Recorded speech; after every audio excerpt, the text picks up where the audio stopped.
Welcome back to Sale Resell Sold. My name is Heather. We are part-time resellers that do a weekly top 10. That's what we're going to do today.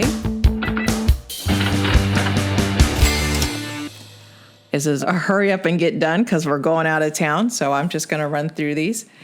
Number 10, Lego Dots 41806 Ultimate Party Kit. Picked this up on clearance at some point. I don't know what I paid for it, which is the case with a lot of our older Lego. I had it listed for $29.88 and somebody sent a $25 offer, which I accepted. That makes our net profit $18.12 with no ROI, and it was listed for a year. Dots just didn't take off like I think Lego thought they would because they put out a lot of dot merch. I got a lot of it on clearance, like a lot. Number 9. Ralph Lauren Polo Golf Women's Pants, size 8. I got these at a yard sale. I paid way too much for them, but it's fine. I had them listed for $39.88, and I set out a 10% offer, which somebody took, which was $36. And this is a Poshmark sale, so that's cool. I like to see things moving on the other platforms. Our cost of goods was $10, and our profit on that was $18.80. Number 8. Disney Parks Everest Pins Lot of 3. These are fun. These are cute. Years ago, I bought a whole bunch of pins because my youngest and I were avid pin collectors. And maybe one day I'll bore you and pull out our pin boards. It's a lot.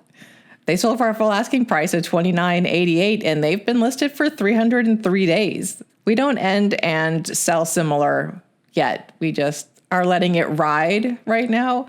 And a lot of older inventory has been moving out lately. So that's been pretty neat.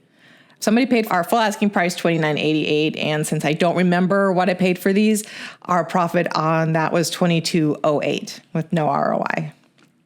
Number 7, Indiana Jones Our Universe Toddler T-shirt size 2T. I would have gotten this at Box Lunch. They do a great clearance, especially when it's buy one, get two free. That's one of my favorites. My husband had entered the shipping dimensions and weight wrong on this item, and the people paid for it. They paid $16 to have this shipped. It should have been like $5. They left feedback, excellent feedback. Like almost immediately, like it shipped overnight. It was crazy. It was listed for $19.88, and I sent a 10% offer out. Came out to $18 with the shipping cost of $16. The label actually costing $4.41. Our profit on this shirt was $24.93. And this is also something that was purchased before we were keeping tabs on the cost of goods. So I have no idea. This was definitely on clearance at Box Lunch. I don't know if I've ever purchased anything regular or full price at Box Lunch.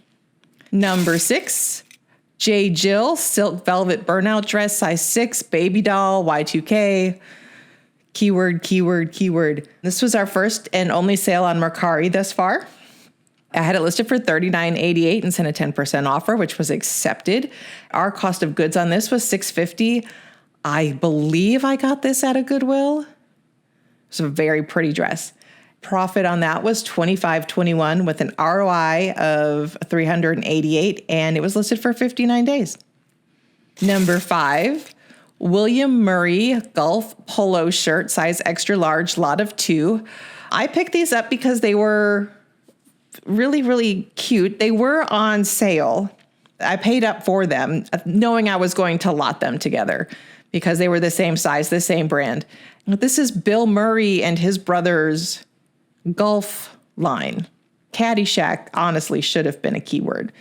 And maybe it was in the description. I don't know. These sold on Poshmark. So these were originally listed for $74.88. And then when you cross-post with Nifty, well, I guess not really. It's when you cross-post to Poshmark has everything rounded up to a whole number. So the $74.88 went up to $75, and then a 10% off-ish was about $63, which somebody paid.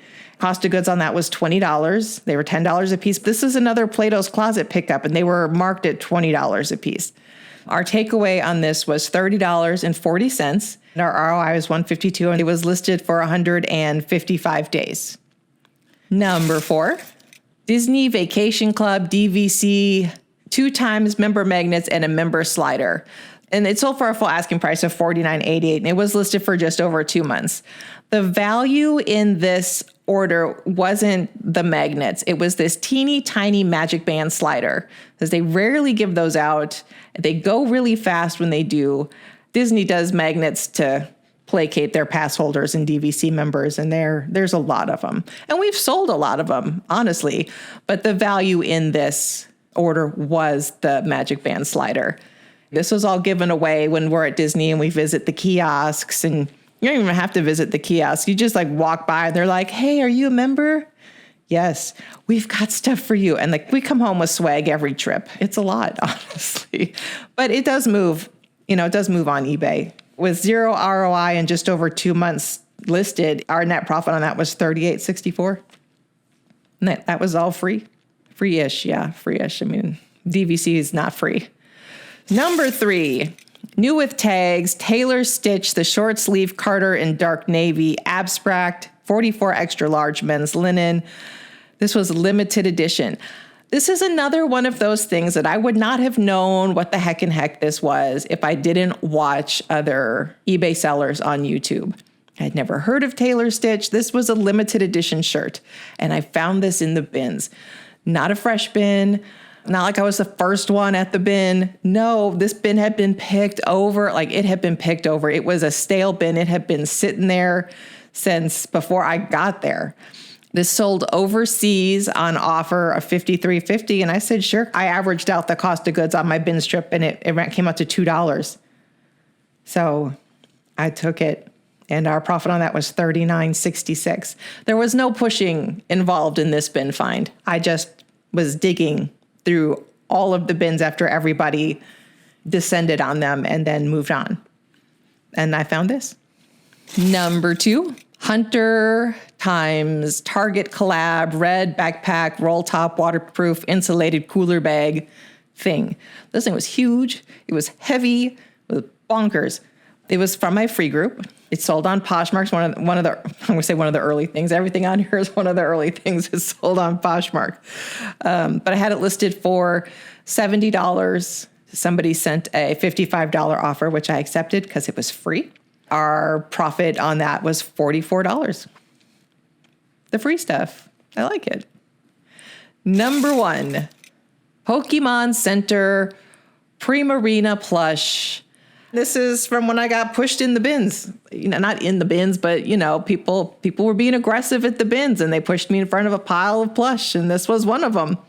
I had it listed for $119.88 on eBay. I had a weird buyer with this one, not the one who wound up buying this, but some guy was like, please, I only have just like $68, $70, the most I can spend. Spam commenting, just please, like begging for it. And I was like, there's other ones, there's other ones listed. And the answer for us is no. Like he even accepted an offer that I countered at and then came back and was like, I can't pay it. And I was like, okay, we will cancel your order. No, please. It's like, sorry, dude. It's been listed for like 36 hours. A couple days later, somebody's like, it looks dirty. I was like, yeah, dude, I found it in the bottom of a Goodwill bin. I didn't say that, but I was like, this is a 10-year-old plush. Almost. And it looks like she has dust on her pearls from being displayed. And I have not tried to clean it because I don't know how to clean plush and I don't want to make it worse. I'm leaving all of that to the buyer.